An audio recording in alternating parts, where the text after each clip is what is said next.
प्रधान क्षेत्र पंचायत स्वाभिमान संघ के राष्ट्रीय अध्यक्ष नवनीत शुक्ला ने लखनऊ कलेक्ट्रेट में एसीपी पंकज श्रीवास्तव को ज्ञापन दिया। आपको बताते चले कि प्रधान क्षेत्र पंचायत स्वाभिमान संघ के राष्ट्रीय अध्यक्ष नवनीत शुक्ला ने बीडीसी के 8 सूत्री मांगों को लेकर आज लखनऊ कलेक्ट्रेट में एसीपी पंकज श्रीवास्तव को ज्ञापन दिया। ज्ञापन में इन्होंने प्रधान क्षेत्र पंचायत स्वाभिमान संघ लगातार 2016 से 88,800 बीडीसी क्षेत्र पंचायत सदस्यों को स्वाभिमान सम्मान बचाने के लिए इनके 8 सूत्री मांगों को लेकर संघर्षशील हैं। नवनीत शुक्ला ने बताया कि ये संघ लगातार जिले में ज्ञापन दे रहा है, किंतु अभी तक कोई सकारात्मक आश्वासन सरकार से नहीं मिला।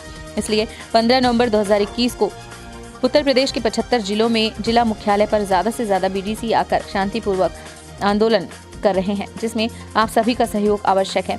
इस कार्यक्रम के दौरान संरक्षक शेदी यादव, संस्थापक विजय दादा, राष्ट्रीय महामंत्री, राष्ट्रीय संयोजक के त्रिपाठी, राष्ट्रीय संगठन मंत्री मुकेश कोरी, जिसमें आप सभी का सहयोग आवश्यक है। इस कार्यक्रम के दौरान संरक्षक शेदी यादव, संस्थापक विजय दादा, राष्ट्रीय महामंत्री पवन सोनी, राष्ट्रीय संयोजक के त्रिपाठी, राष्ट्रीय संगठन मंत्री मुकेश कोरी, प्रदेश संगठन मंत्री मानस पांडे, ट्रांस अध्यक्ष कौशाम्बी पवन शुक्ला, दीपक शर्मा, गोंडा प्रांत संरक्षक कृष्ण सिंह गोंडा, प्रांत संयोजक राजन सोनी, लखनऊ जिला प्रभारी रवि गुप्ता, मलिहाबाद ब्लॉक अध्यक्ष धर्मेंद्र रावत, अंकेश सुखबीर आदि बीडीसी भाई अपनी 8 सूत्री मांगों को लेकर लखनऊ में ज्ञापन देने के समय उपस्थित रहे।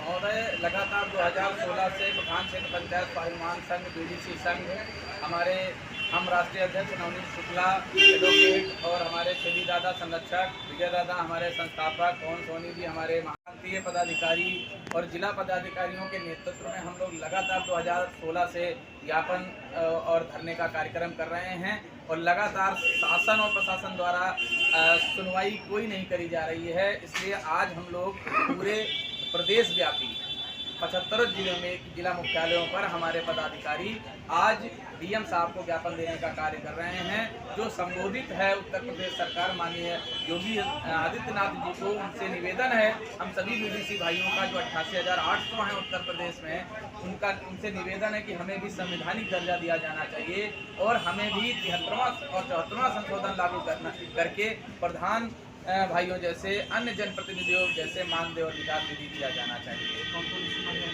प्रमुख मांगे हमारी हैं, जिस प्रकार अन्य जनप्रतिनिधियों को विकास निधि और मानदेय मिलता है, उस प्रकार हम चुनाव आयोग से भी निवेदन करते हैं, क्योंकि चुनाव आयोग भी उसी प्रणाली से हमारे बीडीसी भाई चुनाव आचार संहिता का पालन करके, चुनाव आयोग के नियमों का पालन करके, जमानत राशि देकर, जनता का दरवाजा खटखटाकर उनको आश्वासन देके अपना पद अपनी जीत दर्ज करते हैं। लेकिन संविधान में संशोधन लागू नहीं किया गया।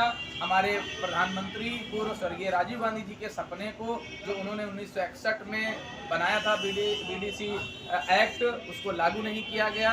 और तीसरी सरकार बनने के लिए पक्ष विपक्ष के जितनी भी पार्टियां हैं वो आज भी उस पर काम नहीं कर रही हैं। जो उनकी सोच थी, एक संसद, एक विधानसभा और तीसरी हमारी ग्राम सभा की जो हमारी सरकार थी, उसको बनने में ये लोग रोड़ा लगा रहे हैं, क्योंकि जनता का सम्मान सीधे शासन और प्रशासन से होगा। इसलिए हमारे जनप्रतिनिधियों को भागीदार बनाना चाहिए, जिससे कि ये जनता का विकास कर सके। आपको बता दें महोदय, ये बीडीसी 88,800 पिछले 12 नवंबर को जबरदस्त 823 उत्तर प्रदेश के ब्लॉकों में कार्यक्रम आयोजन किया था। एडीओ और बीडीओ साहब को ब्लॉकों में ज्ञापन देने का कार्य किया था। आप सबको अवगत करा दें, लगातार संघर्ष के बाद अभी भी शासन प्रशासन द्वारा हम लोगों को कोई भी महत्व नहीं है। हम जनता का कोई विकास नहीं कर सकते और ये बीडीसी भाई अपना काम धाम छोड़कर अपना जमानत राशि भी जमा करते हैं चुनाव आयोग में। तो चुनाव आयोग और सरकार दोनों से मेरा निवेदन है और भारत सरकार से भी मेरा निवेदन है कि इनको भी जनप्रतिनिधि में देश के विकास में हिस्सेदारी मिलनी चाहिए। और ये अपने लिए नहीं, पत्रकार महोदय आपको बता दें रामकिशोर जी, कि ये लोग जनता के विकास के लिए ही मांग रहे हैं विकास निधि और मानदेय और कार्यालय और पेंशन। 65 साल बाद एक समृद्ध और सुखद राष्ट्र में, जिस प्रकार हर 65 साल में रिटायर व्यक्ति अपने सुखद राष्ट्र में, समृद्ध राष्ट्र में जीवन यापन करने का व्यवस्था रखता है, तो हमारे बीडीसी भाई भी रखते हैं। इसके ज्ञापन के बाद महोदय 6 अक्टूबर 2021 को लगभग 10,000 बीडीसी भाई उत्तर प्रदेश के इकट्ठा हुए थे इको गार्डन धरना स्थल पर।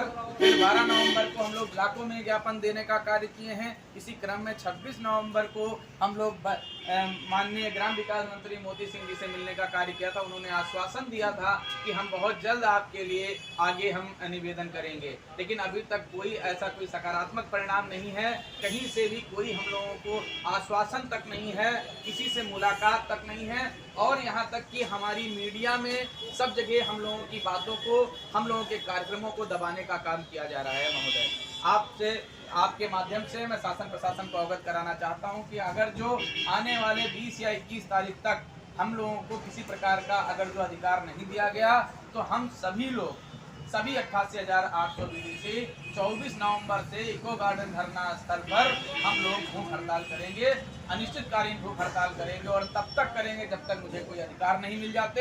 अन्यथा हम शासन प्रशासन से निवेदन करते हैं, बीडीसी संघ राष्ट्रीय अध्यक्ष नवनीत शुक्ला अपनी तरफ से निवेदन सब भाइयों की ओर से करते हैं कि अगर जो उनके पास निधि नहीं है देने के लिए, तो इन बीडीसी भाइयों की राजनीतिक हत्या बंद होनी चाहिए। ये जनता का विकास नहीं करा पाते, दोबारा चुनाव में जा नहीं सकते, इनकी राजनीतिक हत्या हो जाती है, इनका भविष्य गर्त में जाता है। जो 18 साल का बच्चा आज बीडीसी का चुनाव लड़ा है, वो अफसोस कर रहा है कि मैंने चुनाव क्यों लड़ दिया।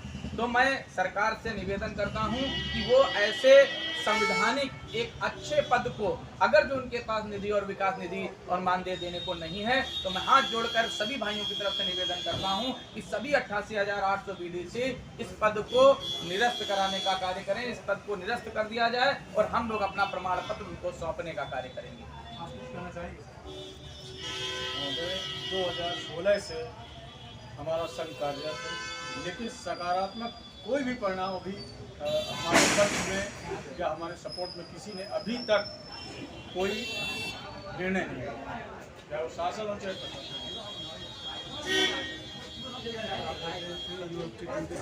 मैं रामकिशोर यादव, राष्ट्रीय बीडीसी के संघ के राष्ट्रीय अध्यक्ष नवनीत शुक्ला ने बताया कि हम लोगों की जो मांगे हैं वो दबाई जा रही हैं, और अगर ये मांगे जो हैं हम लोगों की नहीं रखी गई तो हम लोग लखनऊ इको गार्डन में धरना रखेंगे और भूख हड़ताल करेंगे। जब तक ये मांगे नहीं पूरी होंगी तब तक हम लोग वहाँ से नहीं हटेंगे। यूएफटी लाइव के लिए रामकिशोर यादव की रिपोर्ट।